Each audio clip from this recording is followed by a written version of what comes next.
evidence for Jesus. Imagine the Roman Empire at the dawn of the 1st century AD, an immense realm stretching from the misty shores of Britain to the sun-baked deserts of Egypt. On its eastern frontier lay Judea, a small, turbulent province bristling with revolts and religious fervor. It is here, in this unlikely corner of the world, that a new movement would ignite a movement we now call Christianity. Within 3 centuries, this faith would sweep through the empire and become its official religion. At the center of it all stands one man, Jesus of Nazareth.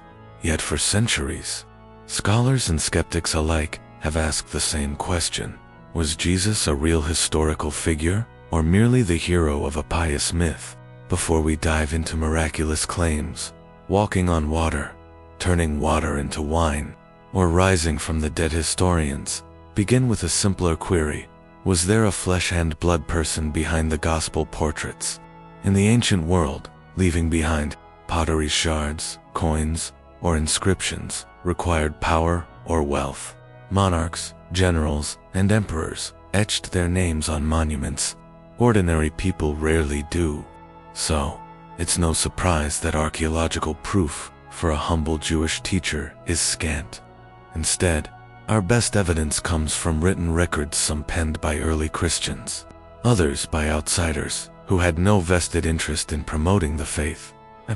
The Christian writings support, not proof. New Testament Gospels and early church fathers speak passionately of Jesus' life and teachings. They preserve stories of healings, sermons on mountainsides, and the dramatic events of Holy Week. Yet as historical sources, they require corroboration. A text cannot confirm its own truth any more than comic books can prove Batman patrols Gotham. We hold the Gospels as priceless witness boat. We look for independent attestations.ii. Josephus and the Testimonium Flavianum. Enter Flavius Josephus, AD 37 to 100, a Jewish priest turned Roman citizen and court historian. In his monumental Antiquities of the Jews, he writes, "About this time there lived Jesus, a wise man.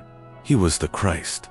And when Pilate condemned him to the cross, those who had first loved him did not cease. On the 3rd day he appeared to them alive, and the tribe who call themselves Christians after him has still to this day not disappeared." Read at face value. It sounds like gold standard proof, but scholars detect phrases that echo Christian creeds, and the declaration he was the Christ seems odd coming from a devout Pharisee.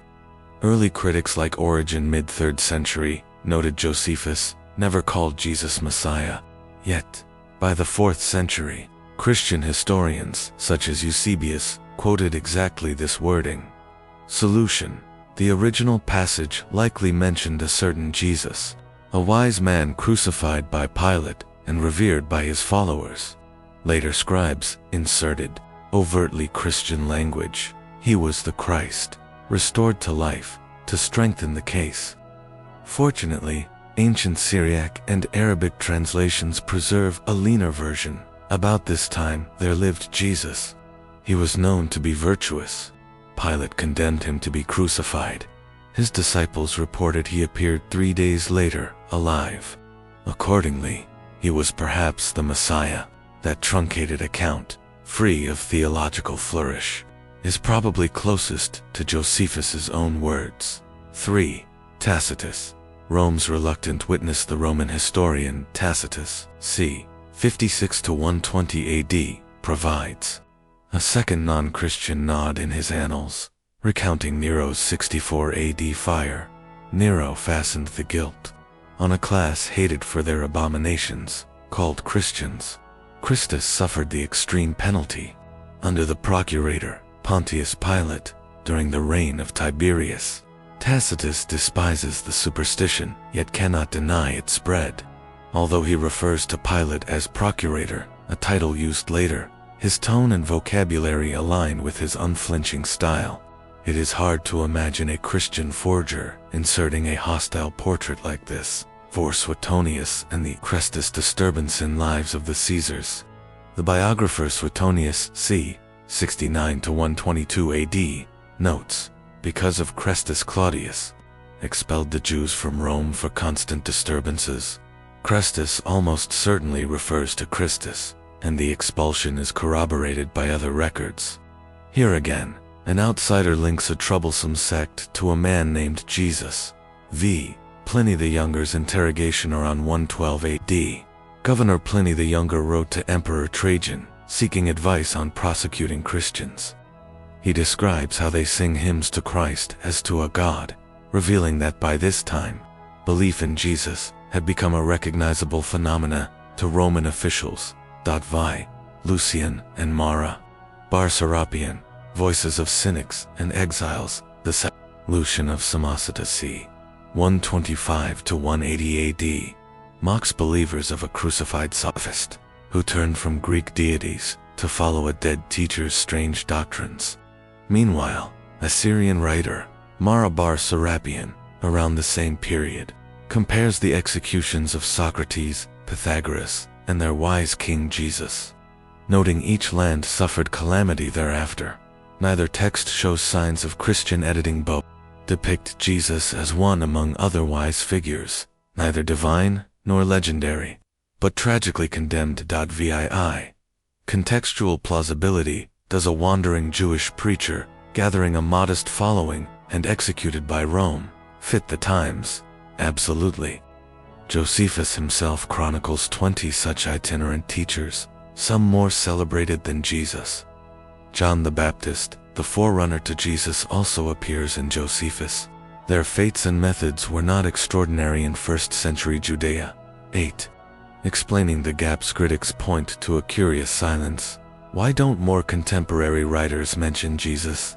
But consider, historians often ignore minor criminals, itinerant rabbis, and obscure sects. Only as Christianity exploded after Pentecost did Jesus become a headline. Early documents, imperial edicts, Talmudic passages, private letters have perished in fires, persecutions, and deliberate burnings. When we weigh the surviving evidence balanced between Christian praise and pagan ridicule, the preponderance favors the reality of a historical Jesus. IX myth versus history myth. Theorists argue that the Gospels recycle pagan savior god motifs, but Jesus' profile, an itinerant Jewish teacher, baptized by John, crucified under Pontius Pilate, and followed by a new sectus called Christian Noi, emerges consistently across independent sources. The parallels to Hercules or Osiris fall apart under scrutiny. Those gods enjoyed centuries of elaborate myth-making, whereas Jesus' story crystallized within a single generation. X. Conclusion. A reasonable certainty. We apply historical criteria, the criterion of embarrassment, for example.